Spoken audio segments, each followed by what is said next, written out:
Hello, welcome.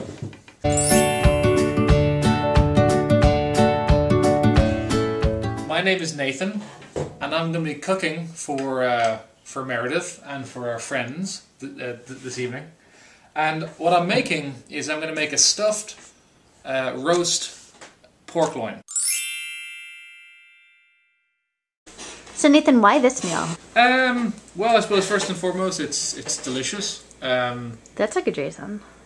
It's a dish that I would have had fairly regularly growing up in Ireland. A Sunday roast, special occasion type of meal. It's a little bit time consuming to put together, but it has a huge amount of flavour once it comes out. So we have an excellent piece of pork that's been butterflied by the butchers, so we can stuff it. 2 pounds of pure pig goodness. And the stuffing will be comprised of this gorgeous French country loaf, which I'm going to toast and cube, mixed with the finest butter in the world, Kerrygold from Ireland of course, along with onion, some garlic and some fresh thyme. Before we put the pork in the oven, we're going to be surrounding it in a glaze consisting of honey and Dijon mustard. And surrounding the pork will be some whole garlic cloves and some chopped up potatoes and beets. And to go with this feast, we're going to make some homemade applesauce.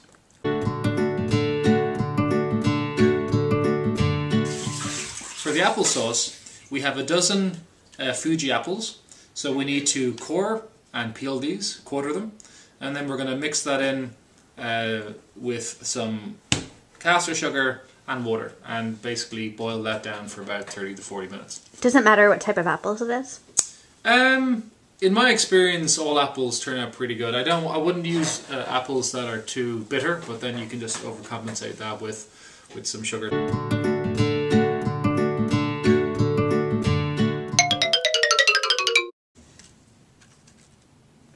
Okay, so now what we need to do is combine the ingredients for the applesauce. So we have half a cup of caster sugar. We have... Of what sugar? Caster, white sugar. White sugar. We have 1 cup of water. And if you have a lemon lying around, you can use that. So now we are ready to combine the ingredients. Oh, and half a teaspoon of salt. Some people really like cinnamon. I'm not a huge fan, so I'll put in just a little bit. A few little dabs. I'm just trying to break up the apples. Ooh. Assisting with the apple saucing process. Cool. These apples are on an adventure. The applesauce is finished. How do you know? Oh, because it looks like applesauce. Exactly. What we need to do for the breadcrumbs is we need to cube it, and then I'm going to fry it without any oil, just to toast it up. At which point, remove the breadcrumbs, and then we'll fry up the finely diced onions with thyme and Kerrygold, and then mix all that mixture together. And that's what's going to go into the center of the pork loin.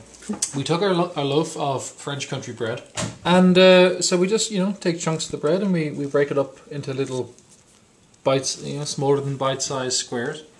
And this is going to be the foundation in which the stuffing is made. You just have to chop up our onion, dice it into bits as small as you can. So we were just talking about how in America we don't really have this concept of a Sunday roast. Yeah. Does it have to do with church? Like, is that why it's a bigger thing in Ireland, where it's like a more religious country in general? I'm just curious. I don't know. I suppose when you think about the staples behind any Sunday roast, you think about, well, there's always going to be roast potatoes. I suppose potatoes are probably a bigger staple of our diet than it would be here. With Americans, you guys get exposed to pasta, and noodles, and all different types of things that we wouldn't really have had. so the humble potato gets to be at its best on a Sunday, you might say. So what do you have there? We have some fresh thyme to add a nice herby flavour to the stuffing. Yes. Oh, this is gonna take a while, huh? I'm afraid it will, director. So now we're going to make the stuffing. So we got our Kerrygold, we have our onions, we have our breadcrumbs, and we have our thyme. So we're going to put in a generous amount of Kerrygold to get the party started. Is this the party? This is the Kerrygold party. Another generous amount of Kerrygold? Another generous amount. We want a fairly low heat. How low is fairly low? 3.5. We'll get the thyme involved.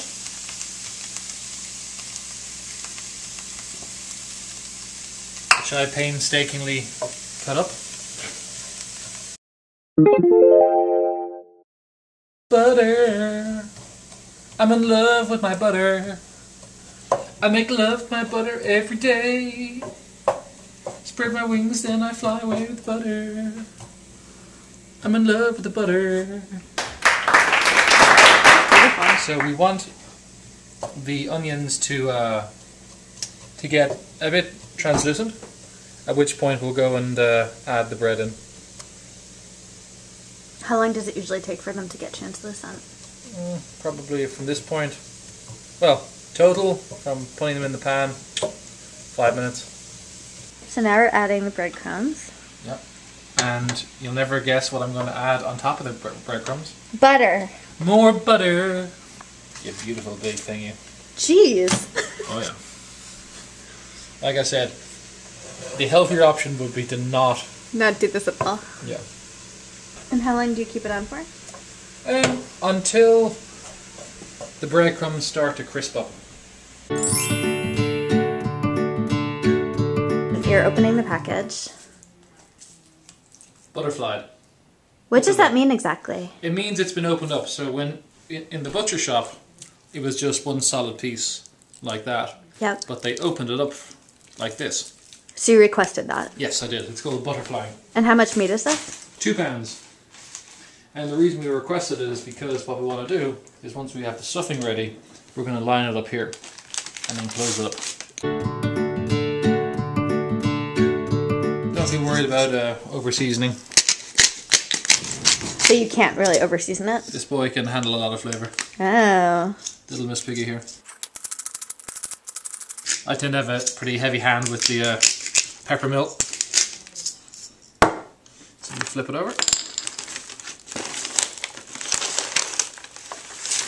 What's that white stuff? Is that fat? Yeah, that's where the flavour comes from. Oh. And actually one thing we can do is we can score the fat, which just means cutting into it a bit. And the reason we do that is just to try to let the heat get down into it, crispen it up. What would you say are the health merits and disadvantages of this meal? Well, the main health advantage from my point of view is it's good for your soul.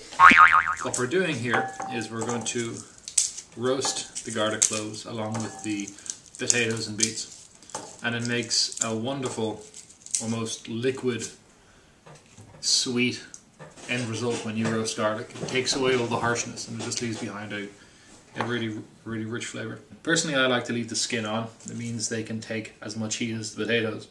The outside will get burnt, but that's fine. You just squeeze it out like a ketchup packet onto your food. Most of the time, when people roast potatoes, they would cut it into halves and then maybe one more half, and you end up with some triangular, cubish type of a structure. But I'm not going to do that. Instead, what I'm going to do is I'm going to slice them to increase surface area. Do exactly the same thing with our beets. So before they go in the oven, we want to make sure they get really nice and crispy and lots of flavour. We're going to season them and we're going to marinate them in a little bit of olive oil. Coat them in a little bit of olive oil, and that'll just make it more likely that they'll get nice and crisped up. A heavy hand with oil. I won't pretend otherwise. Just a couple of heavy-handed of oil. If I make it past 60, I'll be surprised, you know. But it's it'll be a delicious adventure. All right, what you doing? We are lining up our spuds. What's a spud? A potato. So they're ready for their big date. Their big date with the oven? That's right.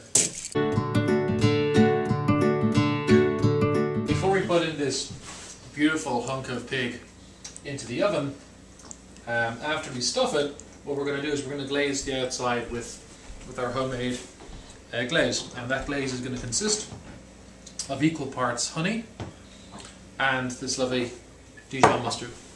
I would say 2 generous spoonfuls of the mustard. How do you know how much to put in? Just guesstimate.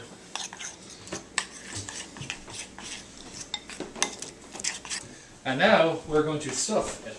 With your hands? With the stuffing. This is the moment where we separate the men from the boys. All right, show us how it's done. I might be a boy, to be honest. Get the bits in. Okay. And somehow, magically, it needs to turn over. Wait, what do you mean By turn the grace over? of God.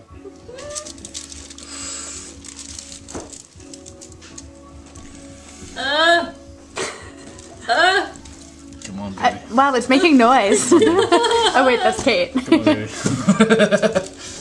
There you go, baby. One side of the pork loin is going to be the fattier side, and we want that to get as crispy as possible. Kind of, so it turns into a crackling. So make sure that the fatty side is up. The last step before it goes in the oven is to use our homemade glaze over the body.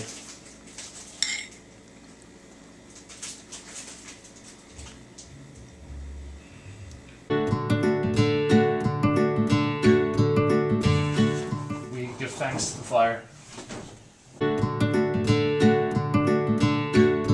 So, how long did you cook it for? It was in for about an hour 10, an hour 15. How do you know it's done? Because the thermometer, when I took it out, just about hit 160. When it hits 160, it's good to eat, like it's safe. Excellent. So that's all for now. Check in with you later.